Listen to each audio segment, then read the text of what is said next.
Construyendo diálogos para la agenda ambiental. Yo soy Víctor Javier Gutiérrez Saavedra y soy ingeniero químico de profesión con estudios de maestría en ingeniería ambiental. Trabajo actualmente como director general de Ambience, consultoría, sustentabilidad y gestión climática, que es una empresa dedicada a apoyar las actividades que lleva a cabo este país en materia de conservación de ecosistemas y de protección al ambiente. El hecho de tener una estrategia nacional, una política nacional en materia de calidad del aire es una herramienta fundamental para tratar de asegurar una calidad de vida adecuada para los mexicanos.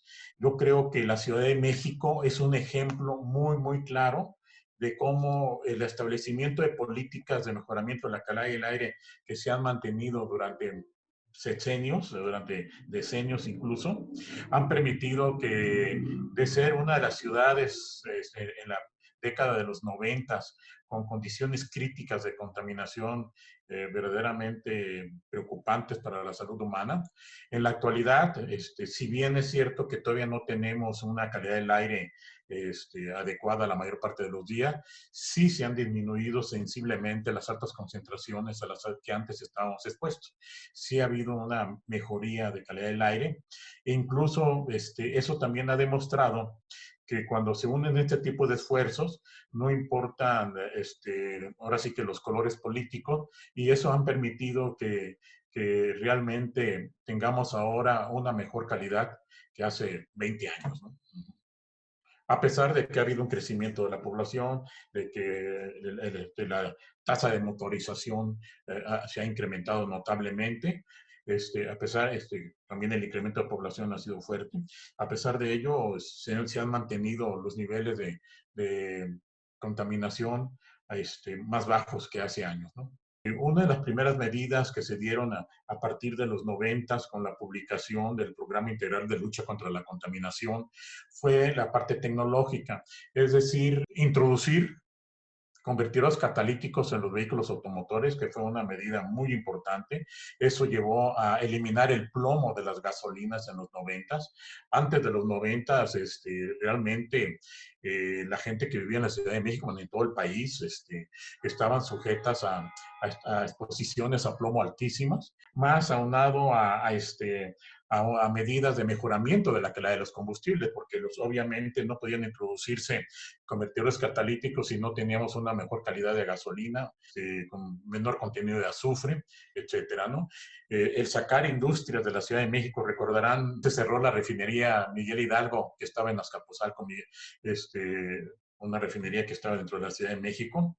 Todo eso contribuyó a mejorar la calidad del aire. Por otro lado, desde entonces empezaron a implementar acciones que nos permiten determinar qué está sucediendo con la calidad del aire. Por un lado, el monitoreo atmosférico, el monitoreo de la calidad del aire. Si no medimos, si no sabemos qué estamos respirando, pues no podemos tomar las medidas adecuadas y no nos protegemos a nuestra salud, ¿no? Entonces, el hecho de tener buen monitoreo en las ciudades es fundamental para establecer mejores medidas. Y otra acción muy importante son los inventarios de emisiones. Es decir, ¿qué estamos emitiendo? ¿Cuánto emiten los vehículos automotores? ¿Cuánto emite la industria? ¿Cuánto emiten los hogares? ¿Qué tipo de contaminantes emiten? De manera tal de tener muy claro al momento de estar haciendo nuestras evaluaciones de los programas de calidad del aire, de estar determinando si realmente estos son dos factores bien importantes, tanto el monitoreo como el inventario, porque ellos nos van indicando si verdaderamente tenemos éxito o no en las medidas que estamos aplicando. Desafortunadamente, en el caso del monitoreo, no es algo que se realice con la misma calidad en todo el país. De acuerdo a la Ley General del Equilibrio Ecológico, el monitoreo es de competencia estatal. Los presupuestos que se dedican a esta actividad son mínimos y a pesar de que el gobierno federal a través del Instituto Nacional de Ecología y Cambio Climático ha hecho un gran esfuerzo, normalmente estas estaciones, estas redes de monitoreo funcionan bien una temporada. Luego ya empiezan a tener problemas de mantenimiento, de refacciones y se empiezan a caer los sistemas, ¿no? Entonces, esa es una tristeza porque se gastan millones de pesos que luego no son verdaderamente aprovechados, ¿no? Uno de los problemas de calidad del aire es precisamente la distribución de competencias, que hay muchas acciones que van en un programa de calidad del aire, que son de competencia federal, otras son de competencia estatal y algunas son de competencia municipal. Y eso automáticamente, y también otras, las de competencia federal muchas veces dependen de diversas dependencias federales, ¿no? No dependen de una sola. Es decir, Semarnat, por ejemplo, no puede tomar acciones porque hay medidas que competen a SADER o hay medidas que competen a SEDATU, hay acciones que competen a CFE, a Petróleos Mexicanos. Entonces ahí se convierte en una situación muy compleja la administración, la gestión de la calidad del aire. Por otro lado, a nivel legislativo se tienen unos retos tremendos porque hay mucho que hacer. Por ejemplo, aunque hay algunos colegas que dicen que no es necesario una ley de calidad del aire, porque la LEGEPA ya incorpora estos tipos de elementos, hay muchos que creemos que es importante tener una legislación propia en materia de calidad del aire. No tenemos una legislación de calidad del aire, una ley de calidad del aire. Creemos que puede ser importante. Ahí tenemos un vacío importante. En el aspecto normativo, también tenemos ahí una desactualización verdaderamente impresionante de normas. Te doy un solo ejemplo para... hay una norma que se llama la norma 043, que es una norma que se supone que regula la emisión de partículas a la atmósfera. Es una norma que está vigente desde 1993, que no se ha actualizado.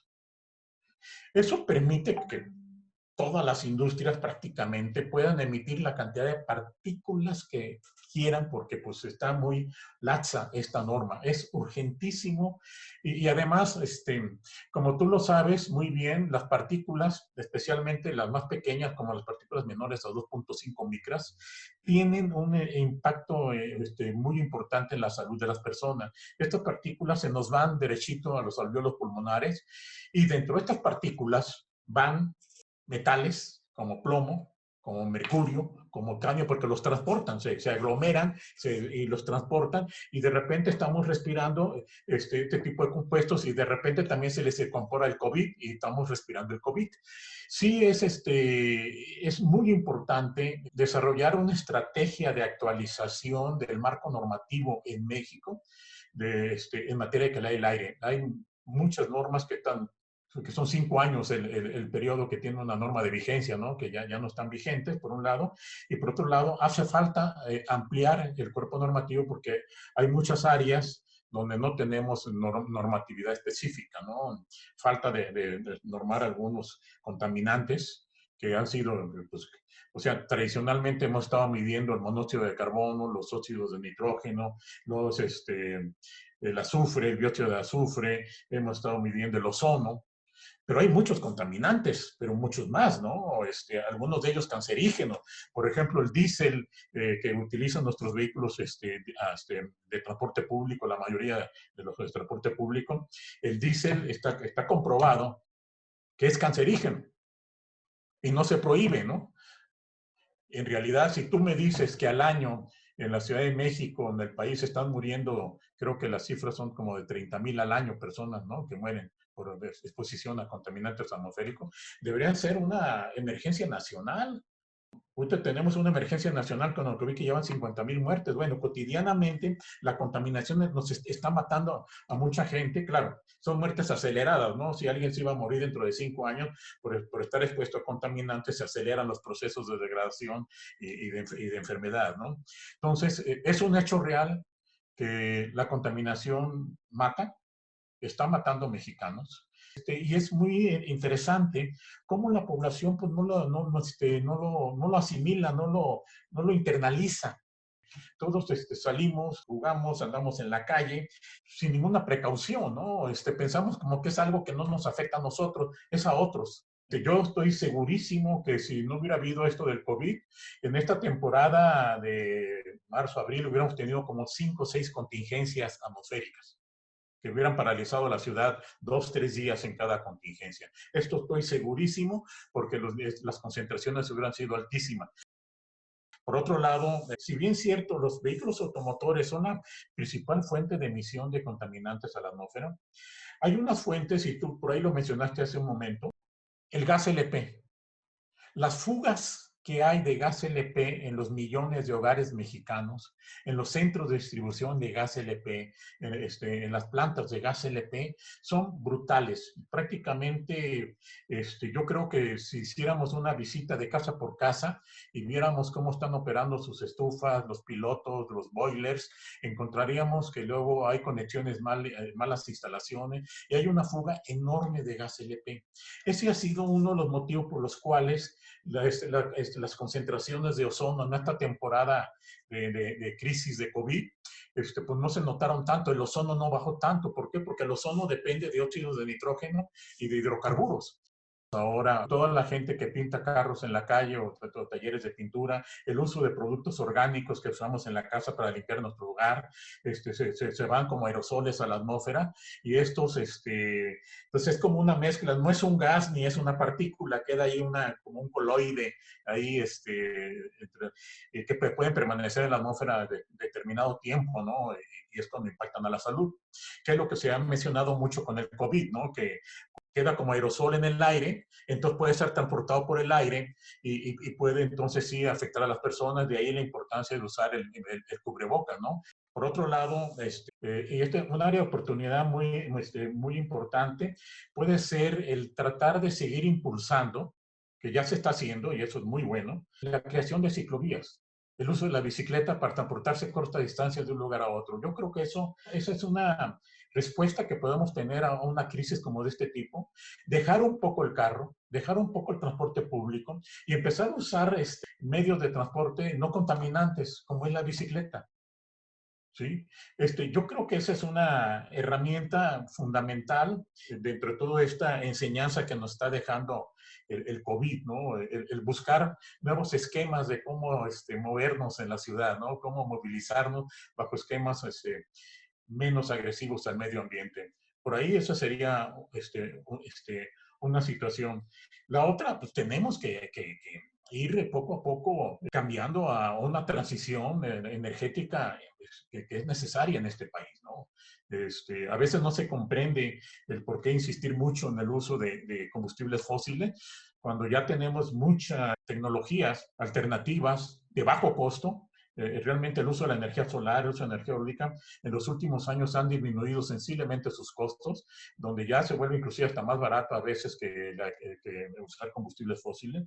Y yo creo que ahí también es algo que tenemos que ir entendiendo poco a poco, ir cambiando nuestros esquemas de cómo nos proporcionamos de energía en nuestras casas. Aquellos que tengan la posibilidad de instalar colectores solares en su casa, empezar a buscar ese tipo de esquemas, ¿no? Que nos hagan a nosotros también ser más amigables con el medio ambiente. Nosotros como seres humanos, como personas que tenemos una vivienda, podemos contribuir y no dejarle toda la carga al gobierno que solucione los problemas. Nosotros también podemos bajar la demanda de energía, poder generar nuestra energía y poder contribuir en ese tipo de cosas, ¿no? Creo que ahí tenemos muchas cosas que podemos hacer hacia adelante como seres humanos nosotros. Espera nuestra siguiente emisión. Síguenos en nuestras redes @poleaac.